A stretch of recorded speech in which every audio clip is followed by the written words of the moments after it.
ધાનેરામાં બનેલ રેલવે પુલે ધાનેરાની આર્થિક કમર ભાંગી નાખી છે।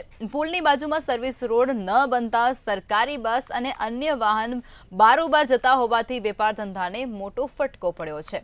સર્વિસ રોડના કારણે હોસ્પિટલ પહોંચવામાં દર્દીઓને પણ મુશ્કેલીનો સામનો કરવો પડી રહ્યો છે।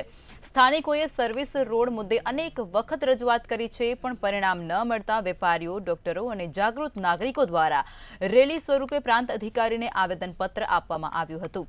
તેમજ 7 દિવસમાં સમસ્યાનો ઉકેલ લાવવાની માંગ પણ કરી છે અને ઉકેલ ન આવે તો ધરણા અને ચક્કાજામ કરવાની ચીમકી પણ ઉચ્ચારી છે। સર્વિસ રોડ બન્યો નથી અને જે બન્યો છે તે ખૂબ જ સાંકડો છે, વાંકો ચૂકો છે, ખાડા ખચિયાવાળો છે। એટલે આખો જે વિસ્તાર છે, ધાનેરાનું અડધું ગામ છે, એમાં હેરાન થાય છે।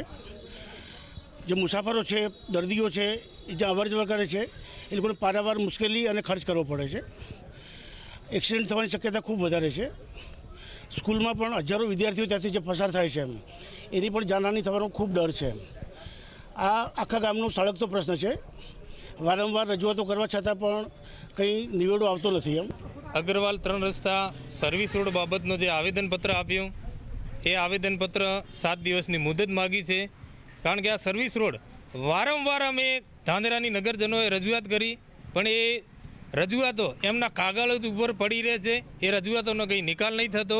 એ સર્વિસ રોડ ઉપરથી જે વાહનો ચાલે છે એ ધાનેરાના શહેરના વિકાસ માટે છે। ત્યાંથી જે સરકારી બસો આવે છે એ સરકારી બસો અહીંથી ચાલતી થાય, એ આવેદનપત્ર અહીં પ્રાંત સાહેબને આપ્યો।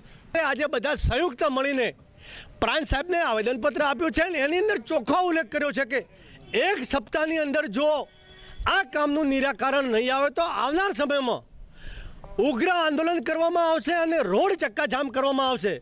તેની તમામ જવાબદારી લાગતા વળગતા અધિકારીઓને રહેશે। સરકાર તો આવે ને જાય, સરકાર તો આજ દિવસ સુધી બધાને મૂર્ખ બનાવે છે, પણ જનતાના ટેક્સના પૈસા સરકારી કર્મચારીઓ પોતે લે છે અને એનો ખરેખર પગાર જેટલું તો કામ કરવું જોઈએ એ પણ નથી કરતા।